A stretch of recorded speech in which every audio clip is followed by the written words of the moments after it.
ചിണ്ടുക്കുട്ടൻ്റെ ഓരോ സൂത്രങ്ങൾ കണ്ടാൽ ചിരി വരും കേട്ടോ നമുക്ക്. ചില്ലിൻ്റെ ഉള്ളിൽ കൂടി എൻ്റെ മോളെ നോക്കിക്കൊണ്ടിരിക്കുകയാണ്. അപ്പോൾ അവൾ കൈ വെച്ച് ഇങ്ങനെ കളിപ്പിച്ചുകൊണ്ടിരിക്കുമ്പോൾ അവൻ്റെ വിചാരം ചില്ലിൻ്റെ ഉള്ളിൽ കൂടി ഇങ്ങനെ നോക്കിക്കഴിഞ്ഞാൽ കൈമ പിടിക്കാൻ പറ്റുന്നതാണ്.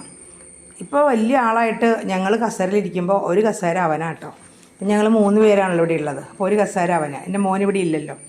അപ്പോൾ അവനാണ് ഇപ്പോഴത്തെ മോൻ. എപ്പോഴത്തെ മോൻ അവൻ തന്നെയാണ് കേട്ടോ. എൻ്റെ ഇവിടുത്തെ പൂച്ചകളൊന്നും ഇങ്ങനെ കസേരയിലൊന്നും കയറി ഇരുന്നിട്ടില്ല. ഇവനെല്ലാത്തിനും വല്ലാത്തൊരു അധികാരമാണ്.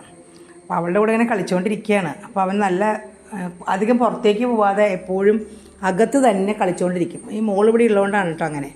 അല്ലെങ്കിൽ പോകും. എന്താണെന്ന് വെച്ചാൽ ഞാൻ എപ്പോഴും അവനോട് കളിക്കാൻ പറ്റില്ല. എനിക്ക് ജോലി ഉണ്ടല്ലോ കൂടുതൽ. അപ്പോൾ കുറച്ച് നേരം കഴിഞ്ഞപ്പോൾ അവൻ്റെ വാല് തന്നെ പിടിച്ച് കളിക്കുകയാണ്.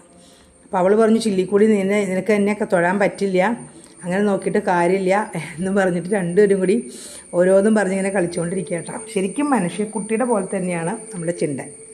അവന് കുറച്ച് ബുദ്ധി, എന്താ പറയുക, നല്ലോണം ബുദ്ധിയുണ്ട്. കുറച്ച് ബുദ്ധി കൂടുതലാണെന്നല്ല, നല്ലോണം ബുദ്ധിയുണ്ട്.